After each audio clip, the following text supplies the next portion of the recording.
gudoomiyaha gobolka Sool Mudane Cabdi Khayre Dirir iyo waliba maamulaha guud ee shirkadda Sagal Jad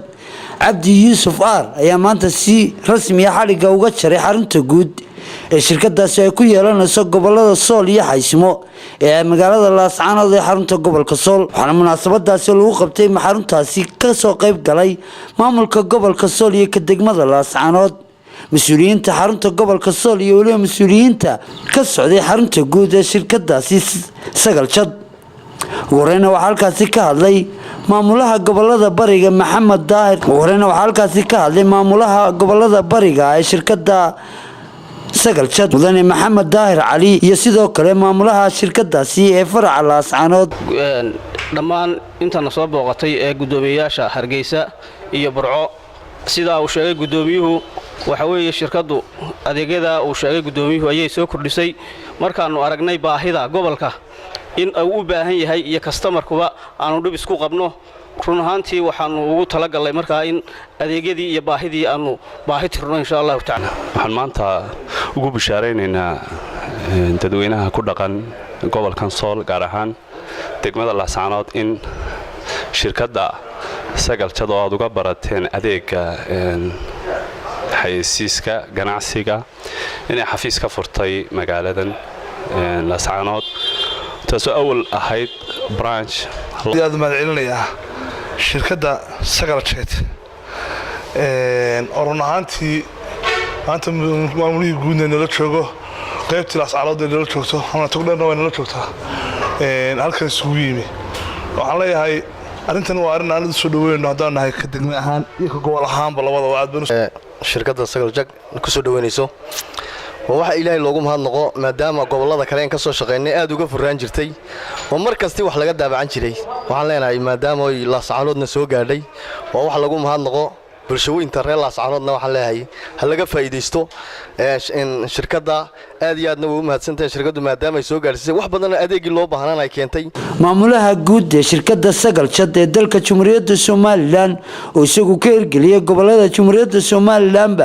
ayaa isaguna ka hadlay furitaankii xaruntaasi gobolka Sool ee magaalada Laascaanood Mudane Cabdi Yuusuf Aar waxa farxad weyn runtii noo ah in magaalada Laascaanood iyo gobolka Sool guud ahaan aanu maanta si rasmi ah xariga uga jarayno xarunta Laascaanood ee shirkadda Sagal Jad hore xafiis wakiila ayaa uga furnaan jiray laakiin maanta waxaan dadweynaha gobolka Sool iyo magaalada Laascaanood ugu bushaareynaa shirkad ahaan inaanu xafiiskii Sagal Jad oo baahiyihii uu qaban jiray ama adeegyadii uu qaban jiray oo dhan halkan aanu maanta ugu qabanayno u soo dhameystirnay qalabkii iyo wixii imkaaniyaad ahaa ee looga baahnaa daabacad iyadoo oo markii hore xafiiska Laascaanood uu ku xidhnaa xafiisyada Burco iyo Hargeysa oo runtii looga soo daabici jiray goboladaasi gudoomiyaha gobolka Sool Mudane Cabdi Khayre Dirir ayaa isaguna halkaasi ka hadlay oo ku bogaadiyay shirkadda gaarka loo leeyahay ee ganacsiga ka hirgelisa guud ahaanba gobolada dalka Jamhuuriyadda Soomaaliland gaar ahaan oo xarun weyn ka hirgelisay magaalada Laascaanood ee xarunta gobolka Sool arinta oromeyno furitaan oo balaarintii xafiiska shirkadda daabacadda ee Sagal Jad ee gobolka Sool runtii xafiisku markii hore uu ka hawlgeli jiray gobolka iyo degmadaba adeegyada looga baahnaa ee gacanta dadku ugu hayeen way bixin jireen runtiina waxaan ku amaanayaa Cabdiqani iyo Cabdisamiic iyo shaqaalaha kaleba sida hufnaanta leh ay uga hawlgalaan xafiiskan ama baahiyaha gobolka ugu shaqeeyaan waxa samaanta Ilaahay mahadiisa hadii la balaariyo xafiiskii oo wax allaale wuxuu u baahnaa loo doonan jiray ama gobolada Togdheer iyo caasimadda Hargeysa maanta Laascaanood gudaheeda laga helayo waa horumar runtii ay gaadhay shirkaddu iyo xafiiskeeda gobolka Sool waxaan ugu mahadnaqanaa maamulaha guud ee shirkadda Sagal Jad runtii oo